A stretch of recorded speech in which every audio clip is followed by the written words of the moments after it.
Hello dear student, welcome. तो जो not for profit concern में हम लोग जो सम सॉल्व कर रहे हैं, तो ये टेबल है और एडजस्टमेंट टेबल में दिया है, राइट। और थोड़ा डिफिकल्ट सम है, एग्जाम थोड़ा खतरनाक बोल सकते हैं। फर्नीचर खरीदा बेचा है, सब्सक्रिप्शन पे खतरनाक एडजस्टमेंट है, तो टाइम वेस्ट किया बिना स्टार्ट कर देते, राइट। तो कोशिश करता अच्छे से करा दूँ, मस्त में तुम्हारे भेजे में चले जावे। तो टेबल एडजस्टमेंट है, तो एडजस्टमेंट समझे डॉट डॉट मार के टिक मार्क कर दिया है। तो एनपीओ का जब तुम लोग बेसिक वीडियो देखा है तो आइडिया रहेगा। शुरुआत हमेशा कहाँ से करना, पेमेंट से करना है। तो पेमेंट्स कहाँ आएगा, या तो एक्सपेंडिचर में आएगा तो एसेट्स, मतलब पेमेंट्स बाहर आएगा और इनकम किधर आएगा, रिसिप्ट अंदर साइड आएगा। पेमेंट बाहर, रिसिप्ट्स अंदर। तो पोस्टिंग हमारी पेमेंट से हो रही है, ठीक है। चला जाओ, फर्स्ट क्या दिया है मालूम है क्या, प्रिंटिंग और स्टेशनरी 6950। तो प्रिंटिंग और स्टेशनरी खर्चा होता है तो किधर आ जाएगा, डेबिट में आएगा। प्रिंटिंग एंड स्टेशनरी, ओके, मैंने शॉर्ट फॉर्म में डाल दिया। कितना अमाउंट है, 6950। एडजस्टमेंट नहीं है तो अमाउंट बाहर डाल देंगे। रिपेयर्स 2100, रिपेयर्स भी खर्चा होता है ना, तो खर्चा किधर आएगा, एक्सपेंडिचर में आएगा। तो लिख देंगे रिपेयर्स, अमाउंट दिया 2100, ओके। रिपेयर्स के बाद क्या दिया है, रेंट, भाड़ा, ये भी खर्चा ही होता है। तो खर्चा किधर आ जाएगा, तुम्हारा डेबिट में आ जाएगा। रेंट का अमाउंट दिया 8500। फिलहाल इधर तक तो ईजी है। बुक्स, इधर कोई चैम्बर ऑफ कॉमर्स है कोल्हापुर, मतलब जहाँ पूरा किताबें होती है, पूरा इंफॉर्मेशन रहता है। तो बुक्स खर्चा नहीं, एसेट्स है, ठीक है। बुक एसेट होएगा, याद रखना, ठीक है। तो बुक्स एसेट से अमाउंट भी देखो ज़्यादा दिया है। न्यूज़पेपर खर्चा होता है ना यार, तो बुक्स क्या होता है, एसेट्स में डालने का, ठीक है। नेक्स्ट क्या दिया है, ट्रैवलिंग एक्सपेंस 2000। तो जो ट्रैवलिंग एक्सपेंस है वो खर्चा होता है, तो खर्चा किधर आ जाएगा, तुम्हारा डेबिट में आ जाएगा, ठीक है। जो भी एक्सपेंडिचर है तो इधर डाल दिया तुमने, क्या लिख दिया, ट्रैवलिंग एक्सपेंस 2000 दिया है, तो अपने 2000 अमाउंट डाल दिया बाहर। फिर इसके बाद क्या बोला है मालूम है क्या, उसके बाद इंश्योरेंस बोला है। इंश्योरेंस कितना दिया, 1700। तो ये भी खर्चा होता है, तो फिर ये भी किधर आ जाएगा, डेबिट में आएगा। इंश्योरेंस 1700, ठीक है। अब इंश्योरेंस के बाद क्या बोला है, इन्वेस्टमेंट बोला है। तो इन्वेस्टमेंट एसेट्स होता है, तो इन्वेस्टमेंट किधर आएगा, तुम्हारा एसेट्स में आएगा, ठीक है।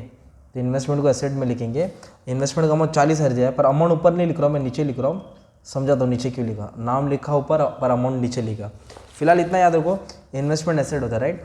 अभी बैलेंस दिया, ये बैलेंस होता है ना, कैश होता है, सीडी कैश, बीडी भी कैश। तो मैंने बोला ना, बीडी को पीने का भी नहीं, लिखने का भी नहीं, ये लास्ट ईयर का बैलेंस है। एनपीओ में लास्ट ईयर का बैलेंस नहीं लिखने का, ठीक है।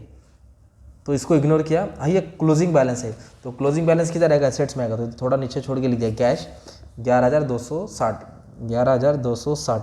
You have to record closing balance and we have to ignore opening cash balance, okay. तो इस तरह आपने क्या किया, आधा साइड का पोस्टिंग कर लिया, राइट। अब आधा साइड का पोस्टिंग बाकी है, तो ओपनिंग कैश नहीं लिखेंगे। सब्सक्रिप्शन, जो मेन इनकम होता है जिससे क्लब या कोई भी NPO, not for profit organisation, जो सर्विस होता है जिस पे चलता है, तो इनका मेजर इनकम होता है। तो कितना दिया, 36,500। उसके पीछे कहानी दी है, 36,500, ओके। तो इधर क्या बोला है, 2,500 पिछले साल का है, हमारा करंट ईयर 11-12 है, और इसमें 2,500 इंक्लूड है लास्ट ईयर का, तो ये माइनस होने वाला है। तो अभी रुक के माइनस करता हूँ। अब इधर क्या किया, फर्नीचर को बेचा है। तो पहले हम लोग क्या करेंगे मालूम है, फर्नीचर का एडजस्टमेंट यहाँ सॉल्व करता हूँ। तो पहले फर्नीचर ऐसे लिखने का रहता है, फर्नीचर का अमाउंट। फिर खरीदा रहेगा तो क्या करेंगे, हम लोग परचेस करेंगे। परचेस करेगा तो ऐड करेंगे। फिर बेचेगा तो क्या आएगा, माइनस होएगा। फिर क्या आएगा, डेप्रिसिएशन आएगा। तभी इतना बड़ा फर्नीचर की कहानी समझाने का है। तो अभी हमने क्या किया, सेल को भी होल्ड कर दिया, ठीक है। ये भी करा देता, रुक जाना। तो ये तो बोला सम खतरनाक है, तो आगे पीछे हो रहा है। डोनेशन क्या होता है, इनकम होता है। बट इधर क्या बोला पड़ो, donation is for building fund. तो डोनेशन है ना, आप फंड के लिए इस्तेमाल किया। सिर्फ अगर ये एडजस्टमेंट नहीं रहता ना, तो डोनेशन को इनकम में लिखते थे। कहाँ लिखते थे, इनकम। पर डोनेशन का पैसा कहाँ इस्तेमाल हुआ, बिल्डिंग फंड के लिए। तो डोनेशन फॉर बिल्डिंग फंड, तो वो लाइबिलिटी हो जाएगा। तो ये डोनेशन को इसलिए इनकम में नहीं लिखा, डायरेक्ट लाइबिलिटी में डाल दिया, ठीक है। तो ये सब ऐसा घुमा फिरा के आता है एग्जाम में यार, तो एकदम अच्छे से नॉलेज होना चाहिए। अभी दिया एडमिशन फीस, रेवेन्यू। रेवेन्यू मतलब होता है इस जगह आएगा, कैपिटल बोला तो यहाँ आएगा, रेवेन्यू यहाँ आएगा, कैपिटल यहाँ आएगा। तो रेवेन्यू छोटा मोटा। रेवेन्यू कहाँ है, रिसीव, रिसीव बोला तो इनकम में आएगा ना। तो ये अपने को डेली बेसिस का इनकम है। क्या बोला है, एडमिशन फ़ीस आया, क्या आया, 5,050, ये रेवेन्यू आ गया, राइट। और ये डोनेशन को क्यों नहीं इनकम में लिखा, क्योंकि उसका पैसा बिल्डिंग फंड में इस्तेमाल किया, ऐसा बोला, राइट। और मैंने किसको अभी तक नहीं लिखा, sale of furniture, real amount को होल्ड किया है। तभी एडजस्टमेंट पहले एडजस्टमेंट सॉल्व करेंगे, फिर आके सीखा तो सब्सक्रिप्शन वाला एडजस्टमेंट मैंने वो लास्ट में करा था। फर्नीचर वाले भी मैंने पहले चाहिए कहा था। बिल्डिंग फंड, तो बिल्डिंग फंड क्या होता है, लाइबिलिटी, तो उसको लाइबिलिटी में डाल दो। इधर लिख देंगे बिल्डिंग फंड, कितना दिया building fund 1 lakh. Opening balance है ना, तो ओपनिंग बैलेंस को क्या करेगा मैंने, एडजस्टमेंट को 2 बार लिखता है, 2 बार लिखना पड़ता है।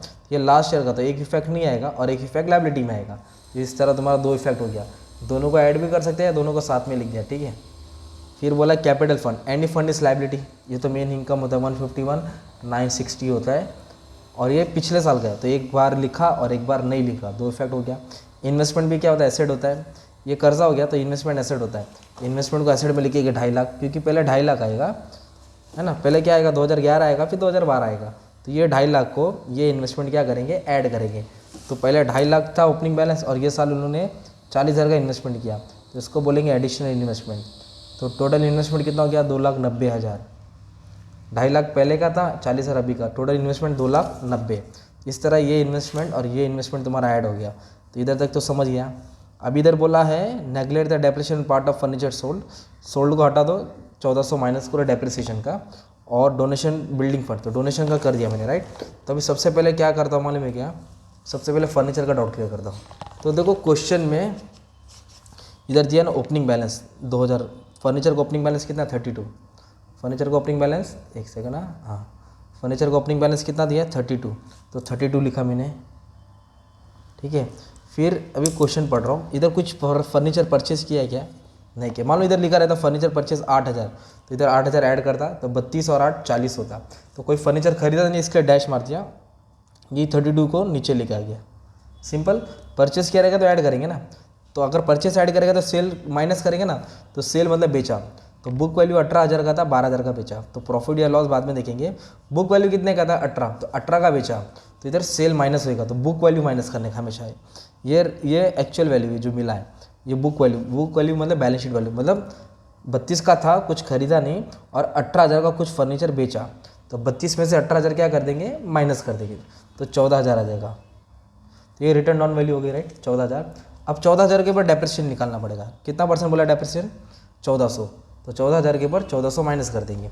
तो अब डेप्रिसिएशन क्या कर देंगे, माइनस कर देंगे 1,000, 13,000, 12,600, तो ये फाइनल अमाउंट आया तुम्हारा फर्नीचर का। तो फर्नीचर में परचेस किया तो ऐड करने का, फर्नीचर में परचेस क्या करने का, ऐड करने का, सेल क्या करने का, माइनस, बाद में डेप्रिसिएशन निकालने का। तो परचेस तो था नहीं, सेम कैरी फॉरवर्ड किया, सेल माइनस करके ये आया, ये डेप्रिसिएशन निकाला, राइट। अब सुनो क्या करने का है, अब ध्यान देने का है। तो फर्नीचर का डेप्रिसिएशन का दूसरा पैक इधर आ जाएगा, इधर लेके गया डेप्रिसिएशन ऑन फर्नीचर, कितना आया डेप्रिसिएशन 1400, राइट। अभी फर्नीचर बेचते वक्त अपने को फ़ायदा हुआ कि लॉस हुआ चेक करेंगे। क्या बोला है, 18,000 का जो फर्नीचर था 12,000 में बेचा, मतलब 18,000 का मोबाइल तुमने 12,000 में बेचा, तो 6,000 क्या होगा, लॉस हो गया ना यार, 6,000 क्या हो गया, लॉस। देखो ना 18 का चीज़ अगर 20 में बेचता तो 2,000 फ़ायदा होता है, तो फ़ायदा को कहाँ लिखते, क्रेडिट में लिखते। पर इधर क्या हुआ, 18,000 का चीज़ 12 में बेचा तो 6,000 का लॉस हुआ, तो लॉस किधर आ जाएगा, एक्सपेंडिचर में आ जाएगा। तो इधर लिखे 2 loss on sale of furniture, loss on sale of furniture, तो कितना लॉस हुआ, 6,000 लॉस हुआ।